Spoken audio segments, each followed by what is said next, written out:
Ladies and gentlemen, it's a great day to spread good vibes. It'll probably be December by the time I post this, but it is currently the last day of Movember and the mustache has never looked scruffier. This is some straight up ASMR stuff at this point. Yeah, but it's been quite the month. Big thank you to everyone who's donated, reached out, supported the foundation either through me or through someone else. You know, I've said it time and time again, the Movember Foundation is amazing at what they do, and those donations are incredibly important. But if you can't donate, don't worry, just please check in on someone. Checking in on someone can make a world of a difference. You know, in the way we live right now, it can be really hard sometimes to ask for help. And so imagine how relieving it can be to be someone who needs that help and to hear it being offered by someone, to know that you have someone there to support you. So thank you again for each and every one of you for all that you've done, either supporting me, supporting the Movember Foundation, just checking in on people. It's making a difference, and we really do appreciate you. In terms of fundraising for the people supporting me, together we've raised $250 for men's health. You know, I was really inspired to see some of you taking up running or hitting body weight goals or getting into health and fitness and positive body image mentality. I have so much admiration and respect for each and every one of you, so keep up the good work, keep doing you. You're making progress, and I would love to hear it. Tell me about it. Tell me about your goals. Tell me about where you want to go. Tell me about your progress. I love every step of that journey, and I would love to hear more about your story.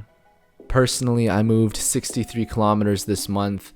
I ran about half of it and then walked about half of it. I had a pretty bad ankle injury, a true tragedy case. So for anyone who doesn't know, it was super tragic. It was like there was this big bear and a small child, and like the bear was about to attack the child, and I had to like swoop in, and I had to. Okay, I stepped on a rock. Yeah, it was bad. I was about to finish my run, and I was looking up the hill. I was ready to go. I was just focusing on finishing the run strong, and then just pain, instant pain. I'd stepped on the rock. The rock just absolutely took out my ankle. It was like 3 to 4 inches in diameter. No idea why it was in the middle of the path, but apparently I just didn't see it. Yeah, so I didn't see it, stepped on it, and then a lot of pain. It was badly sprained. I'll show you guys a picture if you guys want. If you don't want to see it, feel free to skip ahead. I'll add a timestamp for you. 3, 2, 1. So this is what it looks like, right? All kinds of purple, a lot of bruising, a lot of pain. I couldn't walk on it. It was bad. And the worst part is that after spraining, I was still like 1.5 kilometers away from where I'm staying right now. So I had to walk back on this terribly swollen ankle, which definitely didn't help long term. But yeah, it was bad. It was just tragic, freak accident, one of those things. I've never been lucky with the ankles, but my goodness, just such bad timing.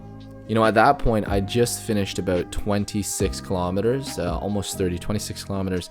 And I thought if I'd given myself enough time, maybe 2.5 weeks, I should be back, and maybe I can squeeze in a couple of runs and finish up the 60-kilometer pledge. Yeah, but it didn't quite work out that way. So I can walk now. I can walk now without much pain. But I tried to run a few days ago to finish up it's just pain.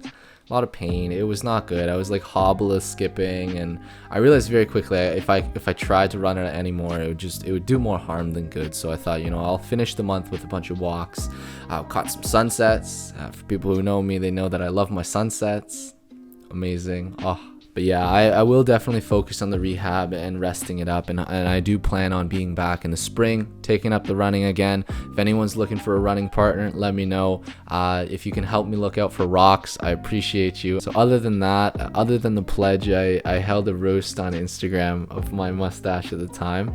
And that was a bunch of fun. Some of you guys did not hold back. You guys were, it was funny though. It was funny. You know, I kept it in my, one of the highlight stories on my Instagram page. So feel free to check that out if you want. But there's some good ones in there. Overall, it's been an amazing experience, right? Just being able to hear some of your stories and connect with these incredible people, have these deeper connections and conversations. It's been amazing. And that's really what it's all about, right? Movember may be over, but that doesn't mean we stop caring, right? Continue to reach out, continue to check in on people, because you're making a difference. And you know, for me, a big part of my Movember journey, a big motivation for me was advocating for that mental health aspect. It's tough for us guys to talk about our feelings. It's tough. We're expected to kind of suck it up, figure it out, come back when your head's straight. But that's not the way to go. It's tough to figure it out on your own, and you don't have to figure it out on your own. For me, my big mental health low point was definitely this summer. So in the midst of all the pandemic stuff and quarantine and isolation, I had gone through a pretty tough breakup with a partner of 2.5 years. And what I'd realized in retrospect was that I'd put so much into one relationship, into one person, that coming out of it, I felt like I had no one to turn to. And for the past few years, the mindset's been very much, well, I have a certain amount of spare time. I only need one person. I need that one solid relationship. It's me, her, against the world, whatever it may be. Disney lied, okay? Disney, the whole romance thing, relationships are whack. But long story short, the way I felt was that I'd put a lot into this relationship that was never reciprocated. Just coming out of it, I felt used, kind of tossed aside when it wasn't convenient for them. And I had no one to talk to about it. I felt really alone. I had no idea why that something like that could happen. Like, what was it about me that wasn't enough? Or what was it that I could have done more, or why? Because I kept trying to blame myself. That's really all it was. I kept trying to blame myself. I tried to figure out what was wrong with me. These are the thoughts that keep you up at night. These are the thoughts that keep up space at the back of your mind, in the bottom of your heart, So, and it eats away at you. If you don't talk about it, it eats away at you. And all summer, honestly, this breakup, which I thought I was okay with, quite frankly, when it happened, I was very non-functional.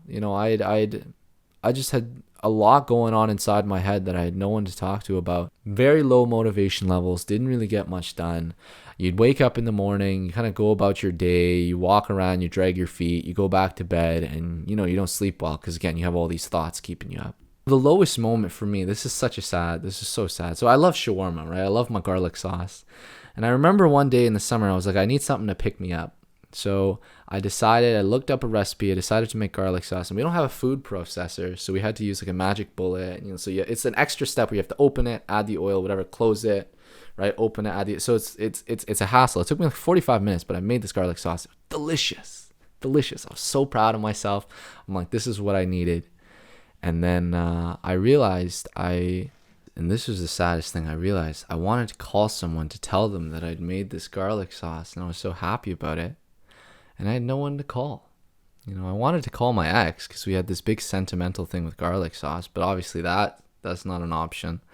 It was sad. It was a really sad feeling. And I realized in that moment, it's like I'd put so much into one person that I'd never really gone into fostering these additional friendships, which is a really sad place to be, and it's important to have a strong relationship for sure. And I still think to this day that if I do have a relationship, I do want to give them a lot of time and attention because that's what it's all about. But at the same time, you can't have that at the expense of all these other relationships and connections that you could make, right? Because it's important to have a support network. And I also had my MCAT to study for. So I had this big medical exam in August. And so basically I spent June and July pretty much non-functional, just kind of going day by day, flip a couple pages. Then come August and I'm like, oh goodness, okay, I need to figure my life out because I don't want to study for this massive exam for another year. It's thick.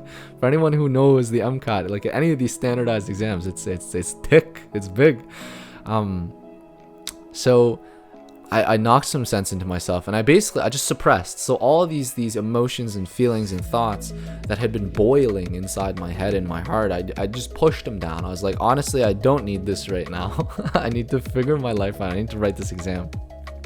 So that's what I did. Unfortunately, I did well on my exam, thank goodness. And I remember the first time I actually opened up to someone. So I'd called a friend, Rachel, thank goodness for Rachel, because I reached out to her and I said, I'll be done my MCAT. Do you want to go for a bike ride? We can go for a bike ride. We can catch up. And really, it was kind of looking back, it was kind of like a call for help at that point. I just needed someone to talk to.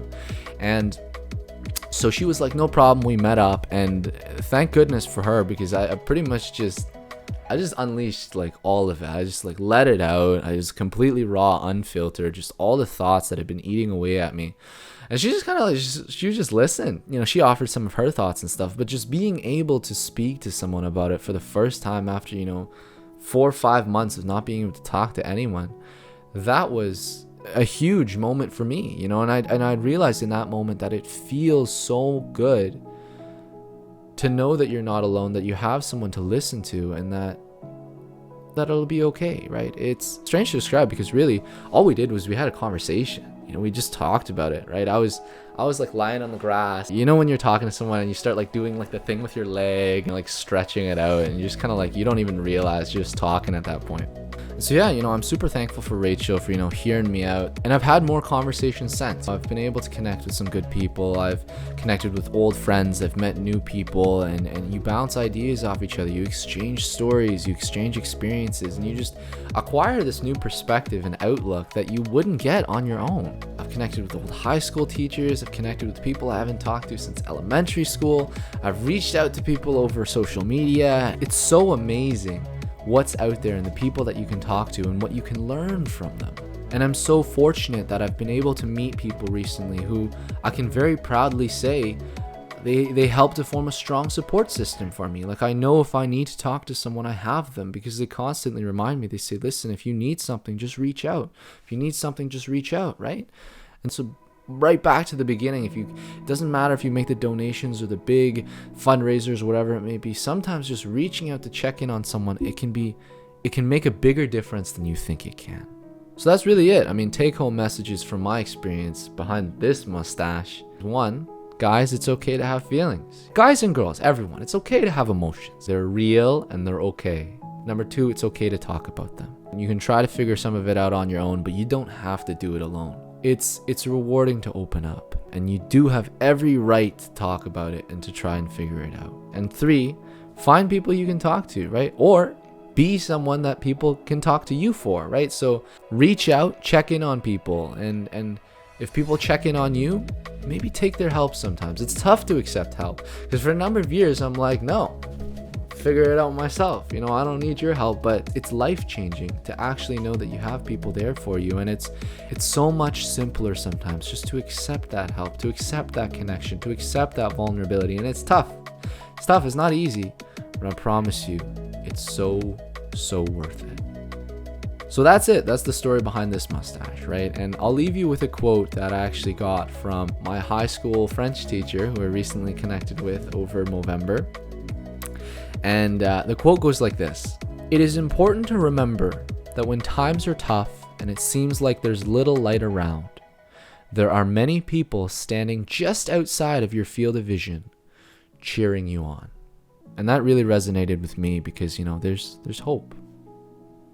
You know, there's more support than you think. And there are good people out there who want to see you grow and succeed, and they're often closer to you than you think they are. So be hopeful for better days, because better days will come. And when you make it there, remember to take a step back from time to time and cheer on other people who might need it too, because you never know the difference you can make. All right, let's go shave this squirrel off my face.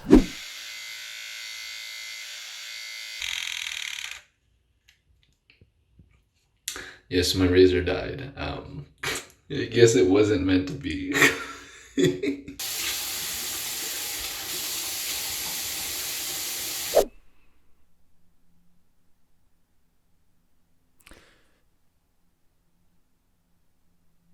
You know, I'm not gonna lie. I don't even recognize myself anymore without facial hair. It's been so long. My goodness. Like, I had to end up using the typical razor because my electric razor died, and I wasn't gonna wait any longer with like half a mustache on my face. So, whipped it out. My face is like baby smooth right now. I'm over here looking 15. Oh my gosh. What? I can't. This is so weird.